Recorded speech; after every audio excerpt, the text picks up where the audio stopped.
I'm Will Oliver and welcome to Osbaston House Farm in Leicestershire. I'm a fourth generation arable farmer and we've diversified into poultry, glamping, commercial lets, but I would certainly say that my heart is in arable farming. So nutrient management is integral to our business now. Like I said before, we've brought in poultry into our business. That brings with us this valuable resource, as in poultry manure, which generally in the past has probably been seen as a waste product. But with the cost of fertiliser going through the roof in the last 24 months, COVID, Brexit, all this, being efficient is hugely important to us, and there is huge value in these manures and using them accurately, and it makes wonders to the bottom line of the business, which is why we're all here at the end of the day. I came back from Harper Adams in 2011. We had nutrient management plans in place then, which were done by a third party, but from then I did my basis and facts, and I've been doing them in-house since then. So from 2011 really, I've been doing nutrient management planning, and it's an essential part to farming essentially, yeah.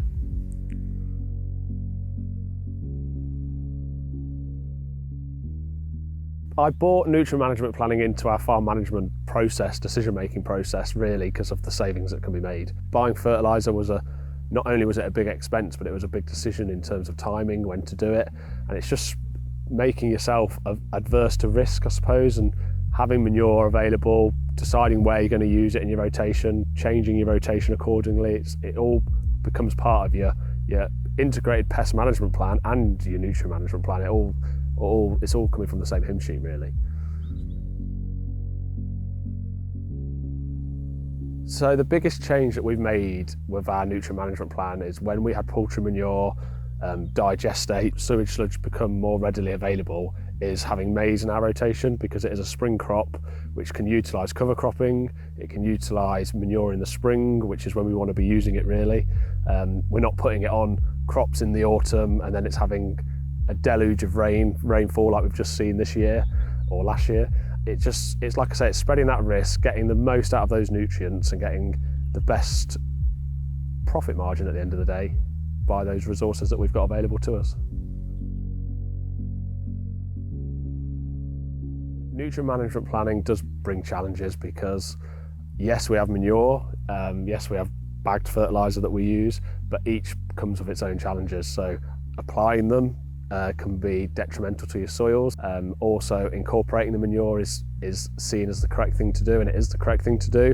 But then at the same time, we're being told that no-till farming is the direction to go. So we are using no-till in our system, but also we are using organic manures. So we're trying to join all the dots and make it work efficiently, but they don't always go hand in hand.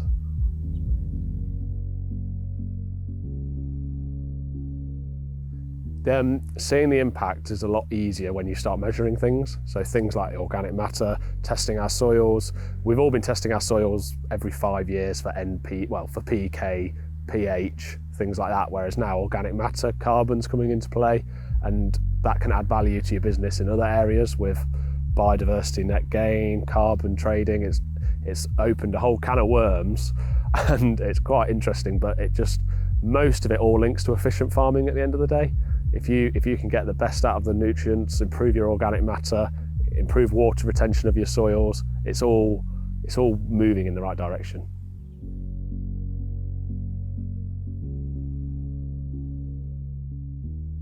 So to manage the manures and fertilisers to get the best from both is simple. It's just testing everything, every part of that journey. So we test our soils, we test our manures. It's what market you're growing for. So if you're doing milling wheat or feed wheat, you need to know your crop requirement. Then there's things like tissue analysis. So we're testing our tissues, sap analysis. This is in a range of crops, so maize, wheat, and it all tells a story and makes that decision making a little bit easier.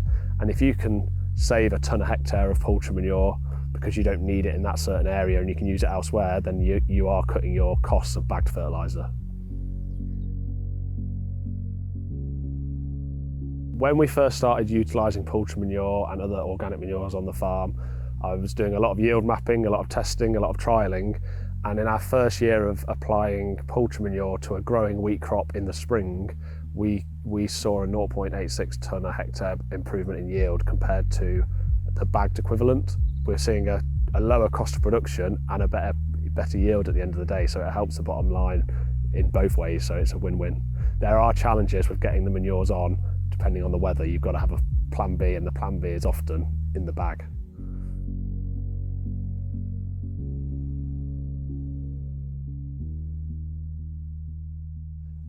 To farmers who are looking to implement their own nutrient management plan, I would say get trained up, because nothing's as hard as you think it is. It's very easy for farmers or to say, right, I'm going to get a third party in or an agent to do this because it just passes the buck. But it's your business at the end of the day, and the business matters to you more than anybody. And it's such a huge thing now in farming. Like I say, we buying fertiliser used to be a thing you just did on a whim, whereas they're now key decisions that can affect your business and the sustainability of your business. So why would you pass that nutrient management planning on when you can bring it in-house, get trained up, still get advice, but have that control? I think it's really valuable.